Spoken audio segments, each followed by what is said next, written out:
والنهارده المدير الفني للمنتخب المغربي وليد الرجراجي راجل طبعا لاعب دولي سابق ولاعب عنده خبرات ولعب في اوروبا، وراجل مسك الفتح الرباطي وخد احسن مدرب في الدوري المغربي. ما قتلوهوش بقى هناك، ما قتلوهوش ولا كسروا مقاديفه ولا قال لك ده صغير ولا قال لك حاجه، لا، لما لقوه ان هو مدرب عنده بوتنشال ادوا له الفرصه. مسك طبعا مدرب مساعد في منتخب المغرب، ثم بعد كده مسك الفتح الرباطي وعمل نتائج هايله وخد احسن مدرب. بعد كده راح قطر اشتغل لمده موسم في الدحيل القطري، بعد كده رجعوه على الوداد، وبعد كده تم تحضيره وهو مدرب الوداد باعطائه رخصه البرو اللي اقيمت منذ 6 اشهر في المغرب عشان يقدر ان هو يمسك المنتخب، واتفقوا معاه وجم ومسك المنتخب. والنهارده 6 مباريات تحت قيادته مع المنتخب المغربي، ال6 مباريات ما بيتغلبش، بيطلع بكلين شيت. عمل منظومه دفاعيه عظيمه للمنتخب المغربي اللي حضراتكم شفتوها النهارده. لعيبه بلجيكا مش عارفه توصل للجول بسهوله، لان في مدرب متعلم كويس، مدرب متعلم كويس واخد الثقه من اتحاد الكوره ومتعلم بشكل كويس. والنهارده ده منظر المنتخب. لكن هل الحاله اللي وصلوا لها دي والتميز اللي وصلوه للمنتخب الاول فقط؟ لا. تعال النهارده شوف المنتخب بتاع الناشئين بتاعهم اللي كسب منتخبنا 2-1، ويعني كان باين جدا فرق التنظيم الكبير ما بين المنتخب المغربي وما بين المنتخب المصري ده على مستوى الناشئين اتأهلوا لكأس الأمم الأفريقية. منتخب الكرة النسائية الراجل فوزي لقجع طور الكرة النسائية في المغرب.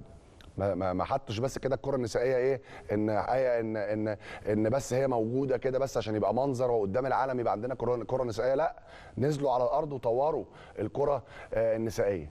تخيلوا بطولة افريقيا كاس الامم الافريقية الاخيرة المنتخب المغربي وصل الفاينل. المباراة النهائية كان فيها 35,000 في الملعب، 35,000 في الملعب رايح بيشجعوا منتخب الكرة النسائية. احنا عندنا هنا يا جماعة الكرة النسائية لما بيلعبوا مفيش الا اهالي البنات هم اللي بيروحوا يتفرجوا بس، مفيش اي دعم موجود للكرة النسائية.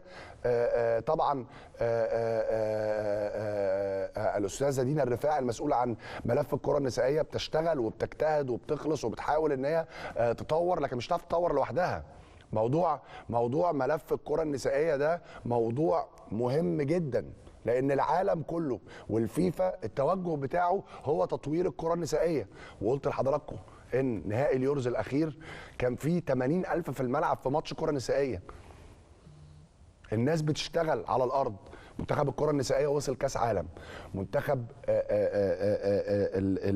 ووصل طبعا للنهائي. منتخب 17 سنة للكرة المغربية النسائية وصل لكاس العالم. على مستوى كرة الصالات النهارده المنتخب المغربي وصل الكوارتر فاينل بتاع كاس العالم، كان موجود في ربع النهائي. الكرة الشاطئية بتتطور، فبتتكلم على رجل تولى مسؤولية ملف كرة القدم في المغرب، ولكنه رجل وطني اعتمد على لعيبة الكرة اللي عندهم الخبرات، ما حجمهمش ولا حيدهم ولا اعتمد على اهل الثقة بس، الناس بتوعه بس، الناس اللي علاقتهم كويسة بيه، لا، مين اللي اصلح، مين اللي يشتغل، مين اللي يستحق فرصه، مين اللي خد فرصه ولازم ان هو خلاص تو ستيب اسايد، لازم ياخد جنب. بعد قلبه وبعد العاطفه واشتغل باحترافيه، فقدر ان هو يفيد بلده.